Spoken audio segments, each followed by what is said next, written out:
What's going on, everybody, man? Welcome back to the Brian Johnson Show, man. Thank you for all the love, man. I appreciate everyone checking out last week's episode. I really appreciate that.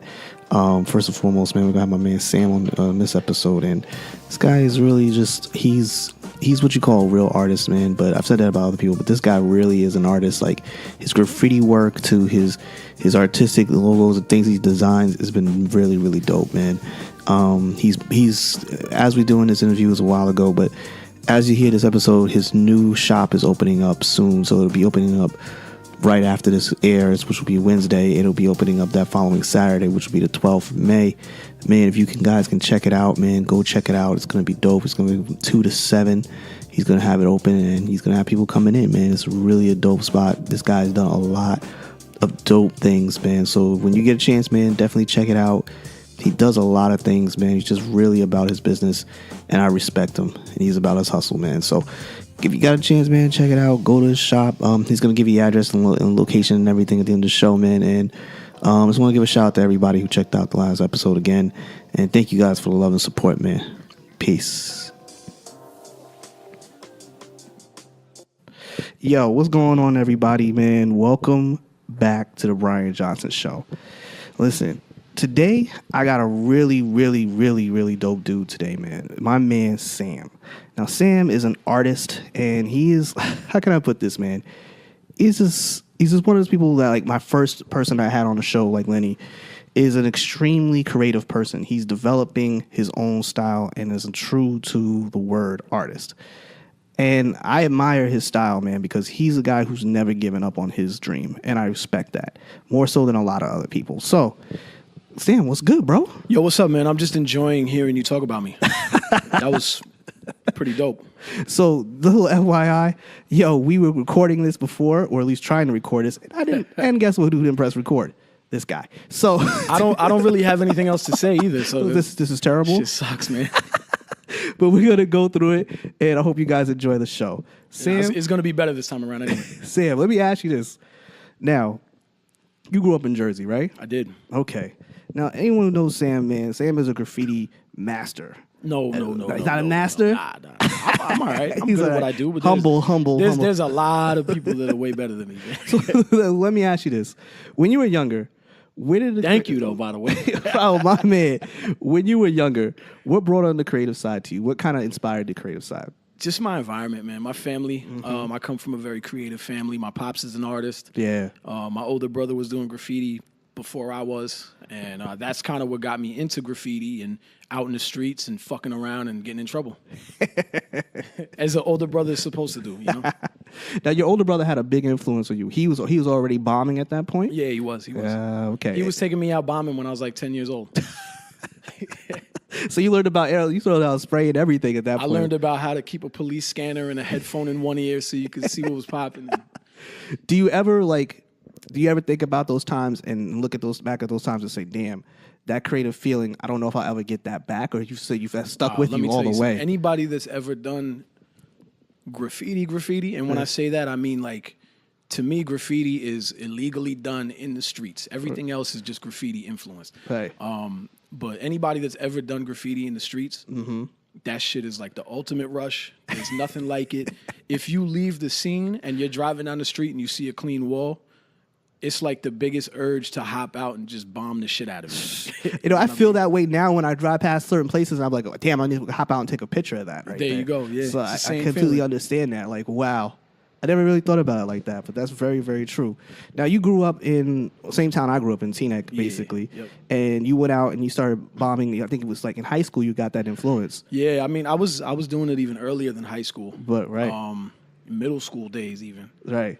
And it was, it was like one of those things that I was going hard at a very young age, and I kept getting in trouble.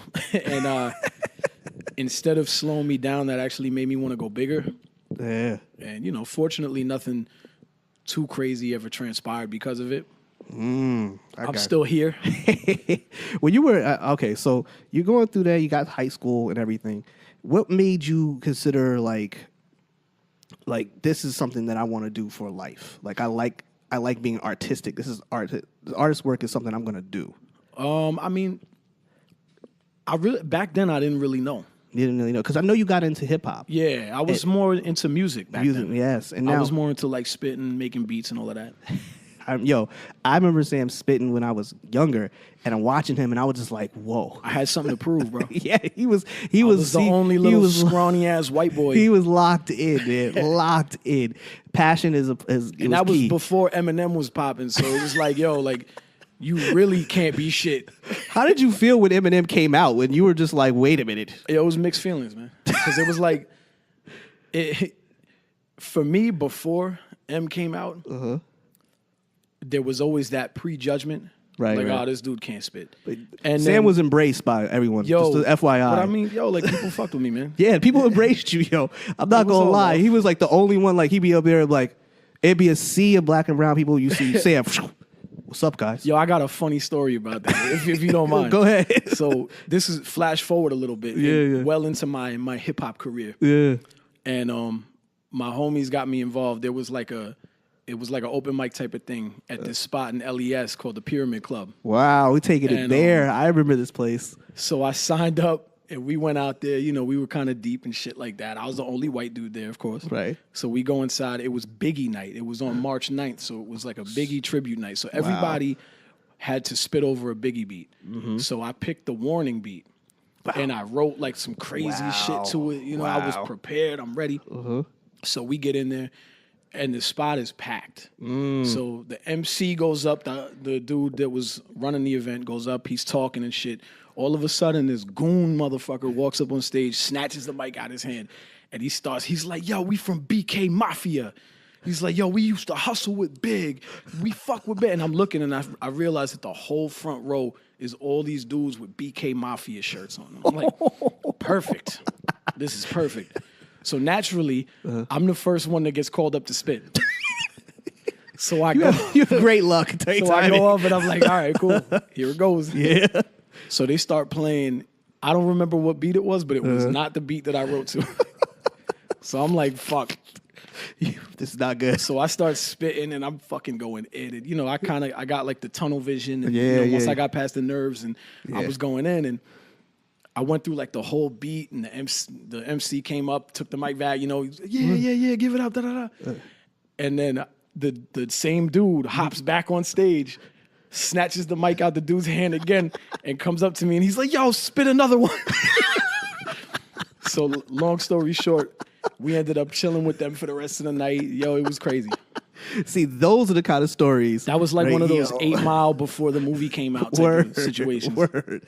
See, that right there, like, it takes balls to do that. And that's one thing I admire about you, my G, is you have balls. You admire my balls. No. See, that's not what we're talking about here. Hold on. Shit got weird real quick. See, man, this is better than the last one. Yeah, way better, actually. You know, because, you know, we're actually having a conversation now. Yeah. I'm comfortable. If only I could open this water bottle. He's trying to open a water bottle right now. Yo. Got this. So you leave high school at this point, right? And you're bouncing out now into the world. And your family is probably like, yo, what you gonna do now? You're like rent money at. Yeah, you're a grown man now. You're out of high school. You gotta bring home some cake. What was it like for you at that point? Because for most artists, it's never easy just to jump out and do these things, especially when you're artistic. There's a reason why, you know, they have that cliche starving artist term. I hate that term. I do too. Yeah. I do too. I'm trying hard to avoid that. Break that wall down. Yes.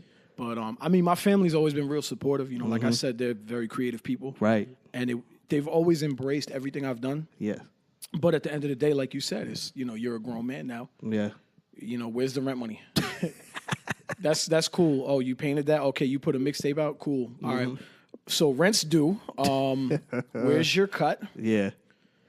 I mean, I fucking understand that. It's always a struggle, you know, and you go through those times where you try to get little bullshit ass jobs that kind of a little bit cater to what your passion is, but not really. And you end up being miserable, making no money there. It's a dead end. And, you know, you just kind of bounce around like that for a little while. Or you go to school. And, you know, school was not in the plans for me. Right. I fucking hated school. At least you knew that. I think a lot of people like I knew that shit when I was in like 6th grade. Like bro. my ass was like I think I was ever good at was communication. And I knew that school, I was like, I was a kid. I was in high school. I was in special ed. I was also the kid who had dyslexia. So I had a bunch of little setbacks on my head, and I didn't thought I was just trying to be a normal dude. Yo, that's cool. Damon John has dyslexia, bro. Yeah, And he's yeah. the fucking man. He's the shark. You know what I'm saying? Right. And I decided that I went to school because I wanted to do everything else. If I had known in a way in my head that I said, you know what, school's not for me, maybe if I knew myself better. But I think I spent a lot of time trying to be like other people. That's one thing I see about you is you're not really trying to get in that realm. It's hard not to be though, man. Because you see where we come from is not easy. And then especially like with the education system, we're conditioned to think that that's what we're supposed to do. Right, You see so many people that they live that cliche life where, you know, they graduate high school, they go to college, they fucking graduate college, they get a job, they start a family, blah, blah, blah, blah, blah. And it's like, all right, you know, a lot of times that works. Right. And the alternative is to kind of take your own path. Most of the time that doesn't work. Yeah. But I think that the reason behind that is that we're already conditioned to believe that we're going to fail. You know what I'm saying? I think people believe, like you said, we're all conditioned to think we're going to fail if we don't do the corporate route or go the straight line. I think that it's important to cultivate creation and people who are creative. I think that's the reason why we see people fighting so hard to keep art schools open and to keep like arts and craft. As much as you guys might think it's just a thing to keep the kids busy, it's very important to shout keep out to pushing. my man Spencer Jones, who's a first grade teacher in Newark, New Jersey. Man, he's, you know, anybody that knows that brother and they know what I'm talking about, because that man is fighting hard. Look up Spencer Jones, everyone on the audience here.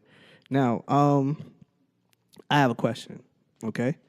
Now, most starving artists, I should say, or people who are in the artistic world, once they get to a certain point, they've been drawing and they've been doing these things, they go into a field where they can make money in their art, right? I noticed that you didn't go into developing a business as a tattoo artist, because a lot of artists go that route. Nah, I can't tattoo. Okay. I have a very shaky hand and a shakier mind. Right, because you did say you scatterbrain, so it's like I'm hard. very scatterbrained, man. I can't sit even with the type of work that I do now. Yeah, I usually have multiple projects going on simultaneously because I can't work too long on one thing. I have to move around. Right now, you're sitting down having this conversation. And you're just like, I can tell I'm about to stand up in a minute. You got to stand. You got to stand. I'm not worried about it. I'm just glad you let me come through the studio, man. If y'all can see the studio, you can see pictures. They'll be up on the IG.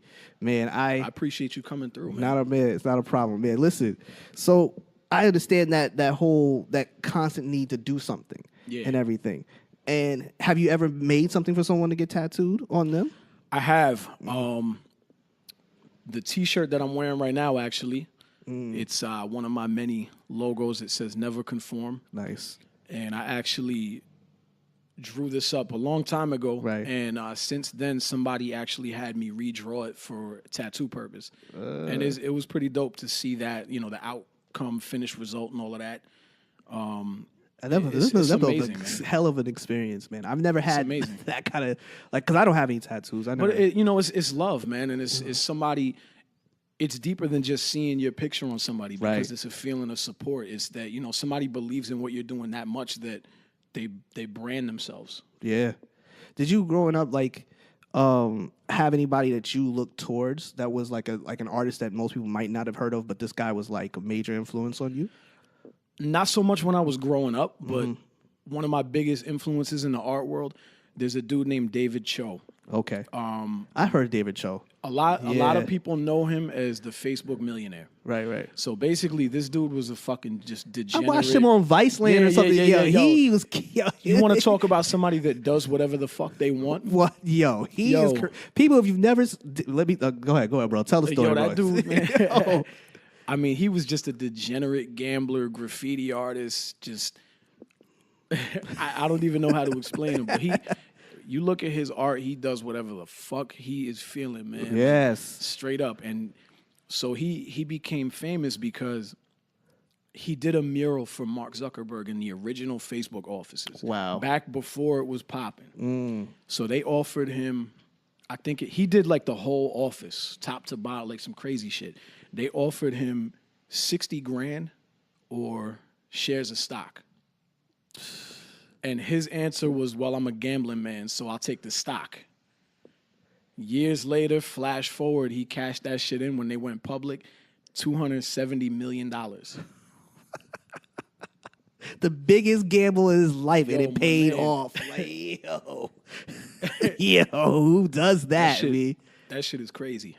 Listen, just like the reason why I'm really into him is just because of his fearlessness and, you know, his purity with what he does. Right. He shoots from the hip, man. He does everything from his soul. Without you, what makes you in this format of being creative and everything else? What brings you the biggest gratification? I mean, you know, it's nice to sell things and all of that. Mm-hmm. I think what's even nicer is when you see a connection. Like when, you know, any artist will tell you that the majority of the stuff that they do, they put a piece of themselves in it. Got you. You know, whether it's visible or not. Mm-hmm. But when you do something that's personal to you, yeah, and you see it resonate with somebody else, yeah, and it triggers a personal experience in them, you know, it's a beautiful thing, man. That's how I feel about photography. It's the same kind of feeling. It's the same thing, man. It all goes hand in hand, bro. It's a crazy feeling when you take that really dope shot and you see the reaction on their face. It's like you don't care if they buy or not. I'm just like, yo, man, that right there means more to me than anything else because that gives me gratification that what I did, everything I said was going to paid off. That's the true purpose of what we do. That's wild to me. I never even really thought about it in that way, bro. You just open. Yeah, man. There you go. That's what I'm here for. So, did you feel the same way when you were writing rhymes and everything? Yeah, definitely. Because I definitely did a lot of personal stuff when I was rhyming. I was a little bit more deep. I wasn't as commercial of an artist. Mm-hmm. It's therapeutic for you. Yeah, definitely, man. Definitely therapeutic. And, you know, it's the same thing to see it resonate with somebody else. You know, music is one of the most universal languages, and anybody can tell you that there's that one song out there that just hits them in the right spot of the heart. Right, and, right. You know, it's a magical thing, bro. It's growing up, did you have like a certain album or certain artist that you were following that like gave you a lot of like you connected with hard body? I was always a real big Nas fan. Favorite Nas album is? Oh, Illmatic. Come on, man. Oh, wow, Illmatic? Absolutely. All right. I like It Was Written was my favorite. It Was Written is incredible, bro. Yeah, because the context to of it. me, Illmatic is one of those albums where I could listen to it beginning to end, no gaps in between. Right. Any time of day. I could listen to any song on there any time of day. Mm-hmm. And it was fucking pure and raw, bro. That was like there's nothing like it, bro. When Nas spits, I could close my eyes and I visually feel myself. I'm like, I'm there. Bro. I'm there. I'm watching. I'm voyeurizing everything. I'm seeing everything. Absolutely. And it's like, that's one thing I love about Nas is that he always was able to do that. Have you been listening to today's music? Have you heard anybody these last few years that you're kind of feeling? That question. It has to come up because I mean, it's there, bro. Give it to me straight. I don't want to sound like a complete old head. You don't want to sound like Joe Budden. Like, yo, I get it. Fuck these new kids out here. Ebro. Nah, yeah, I'm old man Ebro now. Nah, because I really don't feel that way. Yeah. I mean, my outlook on it is more or less, it's just a change in times, bro. And, I respect the craft, man. And the only thing I don't like is the new kids that don't have a respect for the old shit. Yeah. Because I know when I was coming up, yeah, we may not have listened to everything from the 80s and all of that, but we respected it. Yes. You know what I'm saying? Yes. We knew where we came from. But anyway, as far as who's out right now, man, I like Sci-Hi, bro. Sci-Hi the Prince last album was amazing. Yo, he's nasty, bro. Yo, that man. That new Africa joint, bro. Yo, that shit is crazy. I didn't expect it to be that hot, but after I listened to it, there was a track with Pusha T on there. I think it's the second track on the album. Oh my god! I haven't even heard the whole album. You haven't heard the whole album? Yo, that's one of those albums. That and Nipsey Hussle. I was listening to Nipsey Hussle on the way over here. Nipsey's cool. Yes. I like Nipsey Hussle. I remember when the sound changed in hip hop for me was when I first heard Drake. And I tell you why. That was like a marker for me when things changed. Because I'm a Kanye West guy. Okay. Kanye West, like, for those who don't know, Kanye West's first album, I credit to partly saving my life because that album right there. That was a fire album. That album right there made me feel like it was okay to be this kid who I didn't bang. And I wasn't in the streets all that hard like that, but I was me. And that was the album that made me feel like, okay, you don't have, if you're a college dropout and you're who you are, and maybe you don't have it's okay to be you. It embraced the individuality in people. Yeah, you know what I'm saying? Because I didn't have to feel like I had to be Jeezy. And that's the whole, I think a lot of people don't understand. That was kind of when that like, why try to fit in when you can stand out type of mentality started to come alive. Yeah, and I felt like, okay, this is, okay, I can listen to this and I can relate to it. Because there was a lot of music out there that I could sort of relate to. I understood the dealer point of view of life, but I understood the hood point of view of life, but I didn't necessarily come from that all the way. I didn't grow up in a certain area, so I don't know the projects like that, my G. I grew up in the burbs right then and there, and the guy who sold drugs sat downstairs. He was sitting at the park on the broken garbage can with a pager on his hip. Yeah. There was nobody talking about any of that, but Kanye was talking about that, and I understood that in a way. So Nas was the person you related to most. What kind of music kind of influenced your change, and how was your mindset set as time went on in your life? What kind of music influenced you? You know, it's really like kind of all over the board with that, because I've always been into everything. Right. I've always been like, I listen to heavy metal. I listen to rock music. I'm a big Metallica. Classic rock. Yo, Metallica. I love Metallica, bro. Yo, people don't understand. I like Metallica. I love punk rock. I love hardcore punk. Right. You know what I'm saying? Like, so I'm all over the place with it. I like R&B. I like soul music. Right. I'm a big blues and jazz fan. Right. And so it's like, if you can feel the passion in the music, that's when you gravitate towards it. Yeah. And you know, it's weird because like when I was rapping and all of that, I feel like that was a time when people were a lot more closed-minded, and you kind of had to stay in your lane in a way. Yeah. And it was like anybody that kind of tried something different, you would get looked at funny. And especially for me back then as a white dude, when it wasn't such a socially acceptable thing to be white and be rapping. Yeah. You know, so I felt like I had to go even harder, you know, and the fact that I was rolling with nothing but black people, and the fact that I was, you know, doing things that I was doing, you know, outside.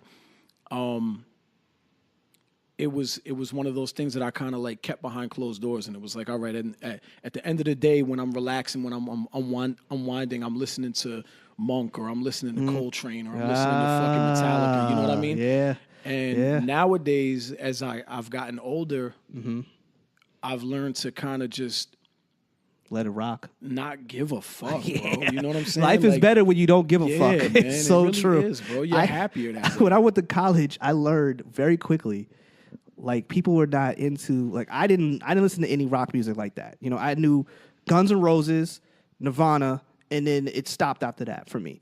Yo, not a lot of people where we come from were into that, bro. Nah, they were not trying to hear that. It was like, what, you're not listening to the new Jay? Like, nah, man. You know what it is too, man? I feel like also in the burbs, people are trying so much harder to be hood and be like, you know, like, nah, fuck that, yo. Word. Dipset. You know what I'm saying? Oh my God. It was people, the posing. How many bloods came to light in Teaneck High School? Yes, man. Dipset was popping. Oh my God. Listen, Dipset, let me tell you something. Dipset, that time and frame in that time, even when Pun was alive. Oh, come on. And Pun, I remember going to the Puerto Rican Day Parade when Pun was alive, and I remember You were Puerto Rican that day. What? The amount of people. Yo, I could tell you, when you want to see somebody turn upside down New York, you had to see it for yourself, man. When T-Squad came through, Sir. My God. Yo, I seen places get turned up. I've never seen it like that. It was like crazy time. That's when it's like St. Patrick's Day and everybody and their mother is fucking 1/16 Puerto Rican. Oh my God. Yo, I've gone to like certain spots in New York during St. Patty's Day, and it gets live. Yo, this is ridiculous. It's live. I'm like going to Hoboken during St. Patty's Day. Forget about it. I don't want to. Don't do it. If you're not down for the shits, don't do it, because they get wild out there. You will get jabbed. You get shit thrown at you. It's not a good look. Yo, that's just stupid, bro. People love it though, man. So you're out of high school. You're into the real world. You're an artist. You decided, I'm going to go forward, work some jobs, and get this bread up. So I got to get this paper. During that time, as you're moving forward, you begin to, I think you met your wife. Or you knew your wife. Yo, that's a crazy story too, man, because I met my wife when we were like 18, 19 years old. Okay, so yeah, you fresh out. My wife was actually one of my closest friends from back in the day. Mm-hmm. His college roommate was my wife's college sweetheart. Like, they were together for like 4 or 5 years. Wow. And I always knew her more as like my homie's girl. I know that sounds fucked up, but it's not. But we're gonna let it rock. Go ahead. Not. Go ahead, brother. Go ahead. And what were we talking about again? You're talking about how you met your wife. So you met her at that time. How did that relationship that you begin to grow into, how did that influence your life and your art and everything else? I mean, back then it didn't. We were more like secondary friends, I guess you could call it. Right. Later in life, things come full circle. Mm-hmm. And, after high school, we kind of remained in the same circle of friends. And I wasn't really fucking around that much. They were more like going out clubbing and shit like that. I had already kind of gotten out of that phase. Right. And then every now and then I would go out and chill with them and all of that. And this was after her and my homie broke up. And, it was nothing big. Mm-hmm. And I forget what it was. Oh, it was when Paranormal Activity came out. Oh, wow. I wanted to go see the movie, and nobody wanted to go with me. So That'd be she was the only person that was down to go see it. And I'm like, all right, cool, whatever, man. Yeah, so yeah. We went to go see that, and, it was cool. Right. And did that a few more times, and then, one thing led to another. But that's dope. This is what, the reason why I say it's all good. Mm-hmm. Before anything even happened, I called my homie up, and I was like, yo, listen, man, I just want to let you know. This is what it is. Oh, you did some G shit right there. That's some G shit. And he was like, nah, go ahead, man. That, I'm fine with it. Man, that's love when you get and that. I'm still cool with him to this day. That is dope, bro. That is dope. That was a whole other. This is the most scatterbrained shit you've probably ever done. It's okay because we're on a timeline. I was asking you because I know she had an influence on your life, and I know that you going into that stage of your life. Because when I for everyone who knows, I backtrack a few years back with Sam, and I seen his growth. I remember seeing him in the mall. You're working at Converse at the time, and I remember that, and I was just like, all right. But at that point, like, I come up to him, I'm like, yo, Sam, what's good? Like, I'm like seeing Sam because I had previously seen him. We were working with the Collective. I had done some. We had done the Collective and the Zen Lounge. And shout out to V. Man, just shout out to Lamar. Yeah. Forget everything else. Shout out to Lamar, man. Absolutely, that dude did a lot for the creative tribe that we had going on around the way. Most definitely. And I just want to say, like, I seen this dude like in a super creative space. Now I don't know if you were dating or you were with her at that time. Yeah, we were dating back then. She used to drive out. She used to borrow her cousin's car and drive out from Washington Heights. Okay. It's fucking real, right? That is real.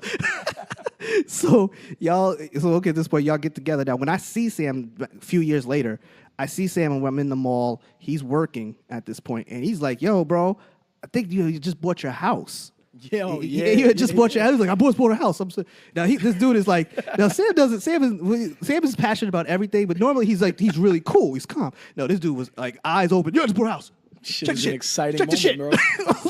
I was like, I wasn't even prepared. He was like, check this shit, check this. I'm like, oh, okay. Shit is exciting. Okay. Yo, he was. I've never seen him hype, but fam, you were popping at that moment. I'm the first one in my family to buy a house, bro. Yeah, man. How did that feeling feel for you? Because I know for a creative, for those who don't know, when we do major so-called in the moment steps, when we have our come ups, those things are like they're like 10x to the next level. That was one of those things that like always been a major life goal for me. Okay. And I think, let's see, I was like 27, 28, something like that when that happened. Right. One of my biggest goals was to buy a house, and I always said to myself, I want to do it before I'm 30 because that shit just sounds dope. It is dope, brother. And Trust and I did believe it, it is so dope. I was so fucking hyped, man. Right. I still am, bro. Yeah. Well, you have every right to be hyped, bro. To own a piece of land in this world where everybody is getting shitted on regularly. Yo, it's crazy. It's a big deal. It's a big deal. It's surreal almost. Man. It's still that way. And I'm not trying to sound like braggadocious and none of that bullshit, but it's. Did you feel like a lot of people doubted you? Didn't think you were going to get there? Oh, hell yeah, man. It was a doubt. Motherfuckers didn't think I was going to graduate high school, let alone fucking make it this far. Are you serious? Come on, man. That's crazy. Yo, my creative writing teacher in my either senior or junior year told me that he thought that I was the most likely person to go to prison. Sam was Yo, like, how do you say that shit to one of your students, bro? Yo, that's craziness, bro. Wait, That's you the serious? most fucked up thing. Yo, that would never fly these days with social media. Oh, nah. We would have reported his ass would have been on Twitter the next day getting fried. You would have been seeing like clips on fucking Jesus and Mero, like. I love those guys, by the way. For real, right? Yo, yeah, you would have been on you would been on CNN like Yeah, he man. told me I was going to go to prison. But like, yo, how do you, you get into education. Right. And you become a teacher. You work hard to become a teacher. Yeah. Nobody says I'm going to dedicate my life to teaching because of the money. Let's face it. Nobody does. So, I would like to assume that most people get into it because they want to make a difference. Yeah. Yeah. That's the difference you made? You just told a motherfucking kid that they're probably going to end up in prison. Speaking of kids. And I wasn't even that bad, bro. No, Sam was not that bad. There was. I just moved to a different beat, man. There was some really badass misunderstood. kids Yeah, in high man. school. Gee. Yeah, there was. Let me tell you. But yo, shout out to everybody in A2. yeah, definitely shout out to everybody in A2. B. Shout out to all my fellow special ed students, man. We weren't bad. We just misunderstood. We just did what we felt like doing. Exactly. Anyway, yo, so you met your wife. You're with your lady. But now, not only do you have the house, but you're a dad. I am. And I have 2 lovely children. and I just found out he had a second one. I don't get how I missed that. But anyway, it happens, bro. Facebook, the timelines be all fucked up nowadays. I really hate Facebook some days. really hate that place. But anyway, you're a dad now. How does now you being a dad, right? Now we're tracking up. You're gonna be you're a dad at this point. What was it like when you first found out that you're gonna be a dad and you're in a space of like trying to make things happen? So it was the most beautiful feeling. Okay. But at the same time, it was the scariest feeling. Balls dropped. Because it's like, yo, for real, man. Because it's like, yo, this is it, man. This is life, bro. Yeah. But at the same time, I'm like, man, I ain't got shit together at all. You know what I'm saying? Life never floating by right now. Like, I don't know how I'm gonna make shit happen. Yeah. I'm not good at anything professionally. Welcome to my life. So, like, what the fuck am I gonna do? Oh man. I feel like somebody said this to me before that I found the most backwards way to the American dream. As much as I say this is so true. Go ahead. Yeah, I would have to agree because I did everything you always high school, college, you get a career, you get a place to live. The track. You get your partner, you start your family. I did everything ass backwards, bro. But it all came out all right. You know what? I'm winging it, bro. Yeah. So you have the baby. So at this point, you have the baby. Yeah. And it's kind of like this is a whole change of life because now you're responsible. New to me, man. Yeah. Now it's like, yo, there's not that cushion behind you. No. Of like, all right, well, I could try this, and if it fails, fuck it. Nah. You lose all of that. Yeah. I totally understand that. Through this time, you keep in touch with all your friends that you grew up with and everything. How was that like dynamic? They see your life changing. Was it like, yo, now I'm not around my boys no more like that? Like, did you start to see your life really starting to change and them looking at you like, yo, B, you're like an adult? Nah, I mean, at that point, I had already started kind of like falling back from everything because my main circle of friends was all based off of music back then. All right. And I started falling back from music even before the family situation happened. All right. I got to a point with music where I was just like, I wasn't having fun with it anymore. It became more of it was becoming more business. And, I didn't like that. Somebody once told me back in the day that if you ever stop having fun, just leave. Just don't even look back. Mm-hmm. And I listened. I did that. And not that I faded away from my friends because of that. Right. But we didn't have as much in common anymore. Yeah. You know what I'm saying? People change. I wasn't chilling in the studio every single night until 4 o'clock in the morning. You know what I mean? That's tough. Instead, I was watching, fucking HGTV with my lady. And they will take over the TV. Loving every minute of it. You will be watching HGTV. Nah, it was me that put it on. Oh, I'm not even going to front. Do you still watch it now? I love HGTV. Do you get creative? I don't have cable anymore, though. No, I have. I'm Fire Stick all day, bro. Yeah, I feel you, my brother. man. I feel you all day. Revolutionary shit right there. Oh, it's over. I have this thing called Set TV that my man Lenny put me on to. Shout out to Doug Work, and he put me on to that. And I'm like, at this point, I'm done with cable forever. At this point, Yeah, fuck cable. Fuck cable. Cable at the end of the day to me is a conglomerate that is just abusing people. At this point, It's dead too, man. It's not. It's not the thing anymore, man. Nah. If I Not don't- with all of the capabilities of streaming and with the internet and shit like that, man. So I can stream now, and I have YouTube. There's nothing that can stop me at this point. Yo, that's literally like 95% of what I watch is YouTube. YouTube, I look. So I'm becoming a photographer. I'm working on the photography business. I'm going to YouTube University. I'm gonna keep it real with That's you. how I learn everything, bro. I'm gonna keep it real with you. I'm learning on YouTube and I'm soaking up everything. But what I've become better at this point in time is I've become a better student, I should say, because I've been able to sit through things, understand it, and redo it. And I never thought I was gonna be like that person. I always thought I was gonna have to go to school and get all this stuff done. I like that. I started sitting there saying, all right, what do I do? I'm older than you. I'm 38, right? I just turned 38. Back when I turned 35, I was like, I gotta make something happen for myself because I can't get out here and continue to live the life I'm living. Nothing's gonna help. So I went and got a couple of jobs, and those jobs worked to get me into the mindset of how to start a company. Now, a few years ago, I started Circle of Success, my company, and I got really acclimated, but I got caught up like I always do. I'm a person that sometimes once I get locked into something, I get locked into it. I started trying to manage artists and DJs and stuff like that. Didn't really understand that I needed to know myself before I went and did that. That's deep. And I finally got to that point where I got there. But I say all to say is a lot of stuff I learned over time, I got from YouTube.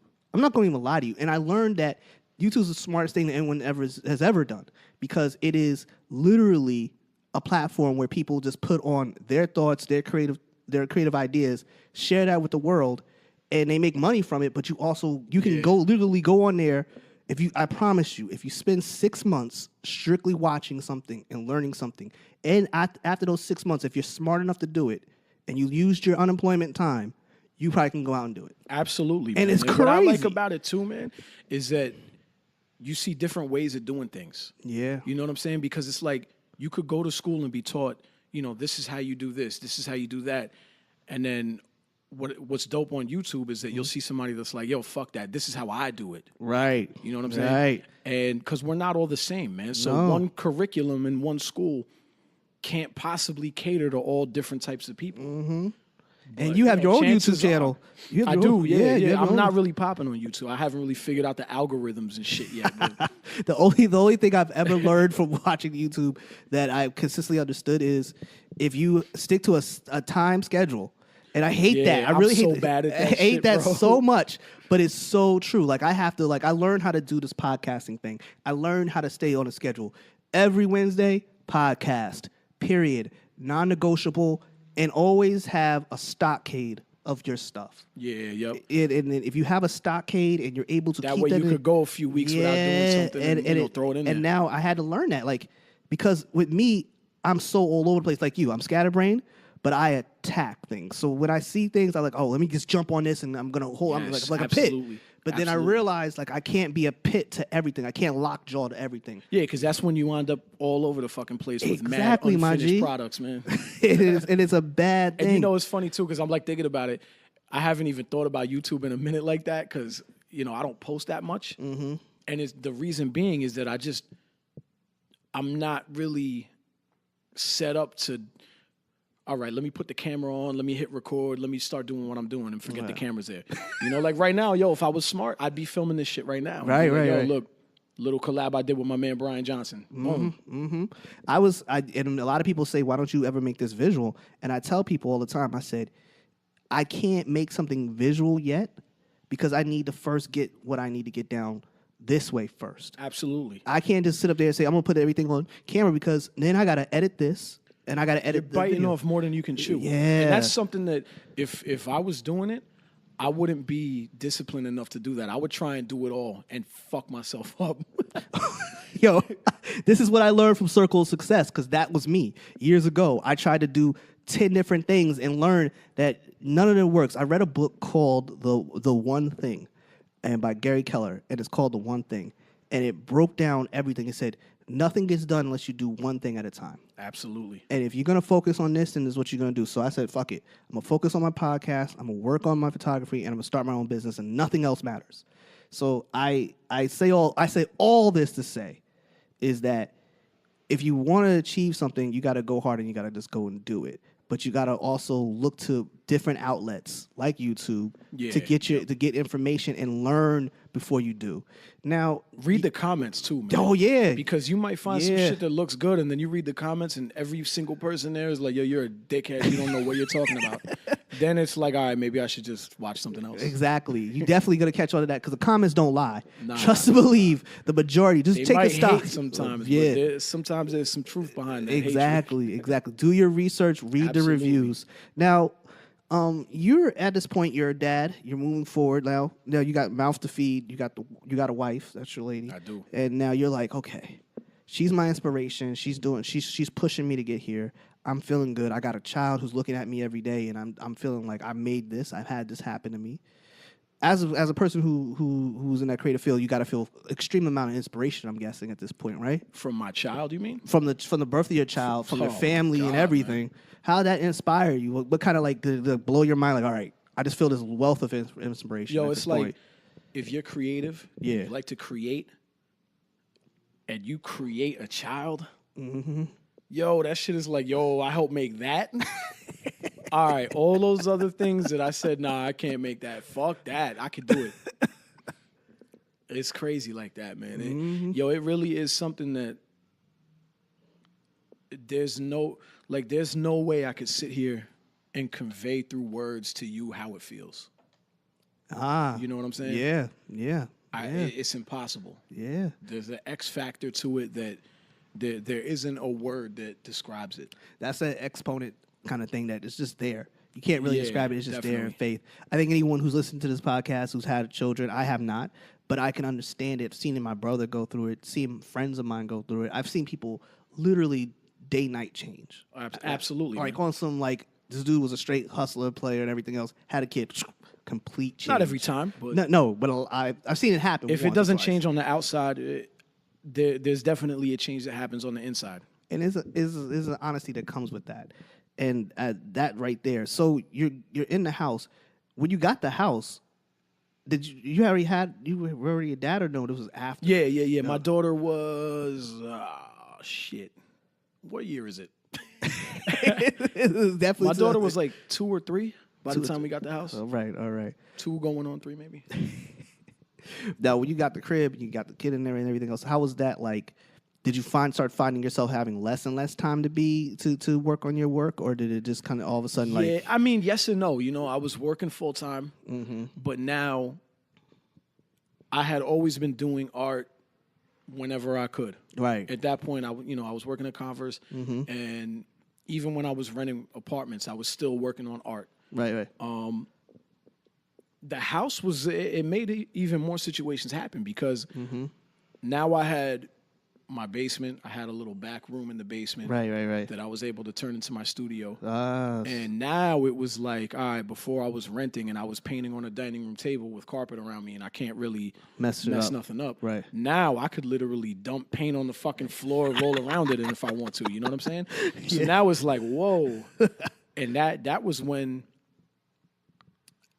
I kind of really came into myself as an artist because I had complete freedom to do whatever I wanted. Freedom is important. There was no limitations on it. You know what I'm saying? That's, man. I can see that happening. And I can see this from talking to you right now and the look on your face. Like, to give you guys some context, when a man said he was coming to his own, his eyes just blew up. Oh, yeah. It lit up like, I can finally get here. Now, you got the crib. You're with your wife. You have your... Yes, my bad, dude. I just found out that my son doesn't need antibiotics and that he's good to go to school tomorrow. Oh, good news. That's a beautiful thing. Good news. Live on air. We got the good news right now. That's dope. Shout out to my wife for keeping me posted. So that's really good news. Anyway. Please explain the importance of having a partner in this business. Oh, we wouldn't be sitting down talking right now if it wasn't for my wife. Okay. You know, before when you first got here, we should have had the mic on then because we had some good shit going on. Right.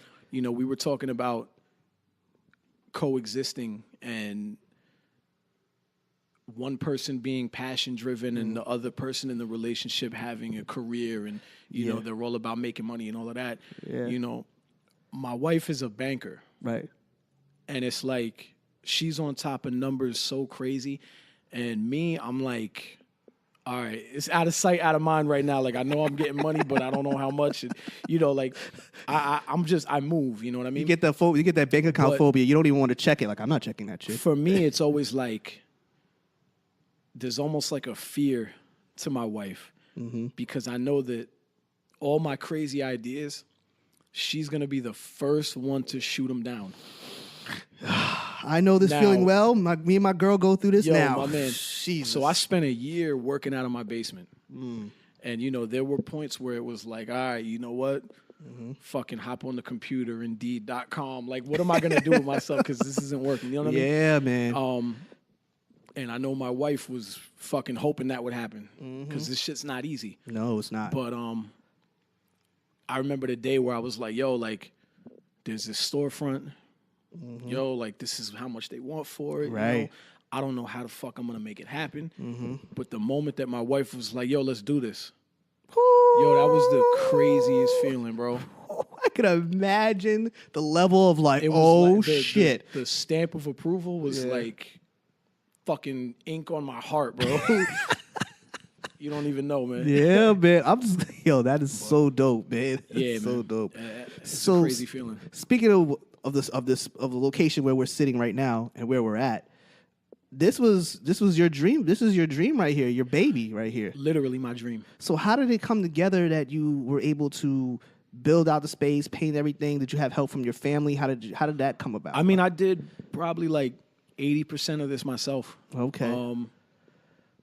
I had a little bit of help here and there, and you know, this spot looked nothing like this before.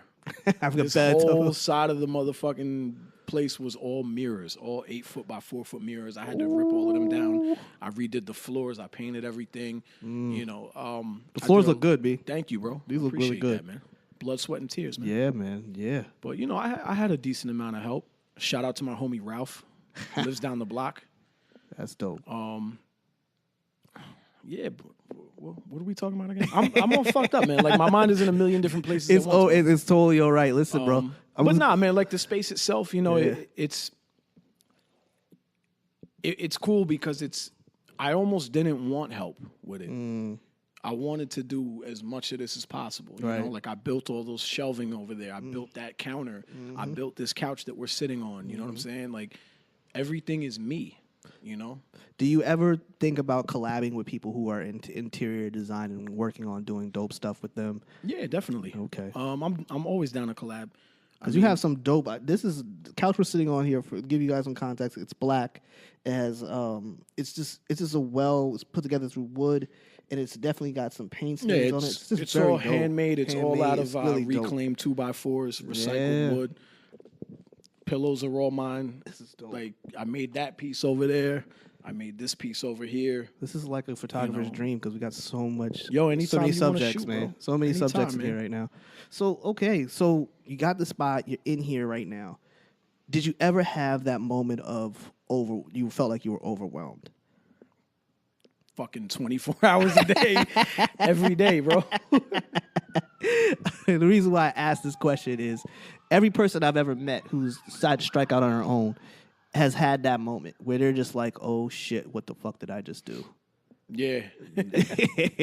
I think you gotta learn to love it. Yeah. Did you ever? I remember I felt that way when I went and blew the money on one of my cameras, and I was sitting there staring at it like this. I can't believe I did this shit. Like, you know, that was 6 months of rent right there. Yeah, like, this is really bad. I could fit it in one hand. I'm staring at the sky like, oh man, did I jump into this too early? Did I not? But then I realized, like, if I don't go forward, I'm never gonna get anywhere. screw it. If I got to do that's it. why, they say that the easiest way to teach kids to swim is to just throw them in the pool. Yeah, you see babies. You know what I'm saying? They throw babies in the water. I'm sure there's some that fucking drown, but they shoot up. I've seen it personally, and I'm just like, oh snap, the baby just wow. Yeah, man. It's to be overwhelmed is there's a good and a bad to everything, and I could go home at the end of a long day and be tired as hell and complain about, I still got to do this, I still got to do that. And, at the end of the day, what am I complaining about? That I'm fucking creating my dream. I'm so tired from creating my dream. Feel sorry for me. So, yeah, crazy. So we're here now. And we're in the studio, so we've come full circle at this point. We've touched on everything pretty much. Is there anything that you would like to say to somebody who maybe they're in their feelings, they're in their dream right now, they're in that space where they don't know whether to go left or right? What would you tell someone like that? Don't go either left or right, man. Go right down the fucking middle. Okay. Take out a machete and fucking hack away all the limbs that are in your way and just keep fucking there's a path for everybody. Right. You know what I mean? Right. And it's not something that they're going to teach you in school. Nope. It's not something that your parents are going to show you. It's something that you just have to realize for yourself. It is really about being in tune with yourself and knowing who you are, knowing what you're into. Mm-hmm. And once you know that, that's when you can really start to make decisions and say, you know what, this isn't for me. That's not for me. Let me stay away from this. I don't want to do that. The more you do that, you're going to figure out what it is you want to do. And you know what? That's 100%. I don't even know how to follow that up. I'm not going to. That was just talk about something else. No, that was exactly what you would. That's exactly what you're supposed to do. Now, where can they find you? And what can we expect in 2018? So you can find me rebelchilddesigns.com. That's my website. Mm-hmm. Instagram at rebelchilddesigns. The name of my spot, by the way, is going to be called Shop Local by Rebel Child Designs. Nice. That's also the Facebook name. So Shop Local by Rebel Child Designs. You can look that up. Mm-hmm. I'm in Hawthorne, New Jersey, 728 Lafayette Ave. Sweet. 2018, I mean, yo, who the fuck knows, man? Open up this place, sell some shit.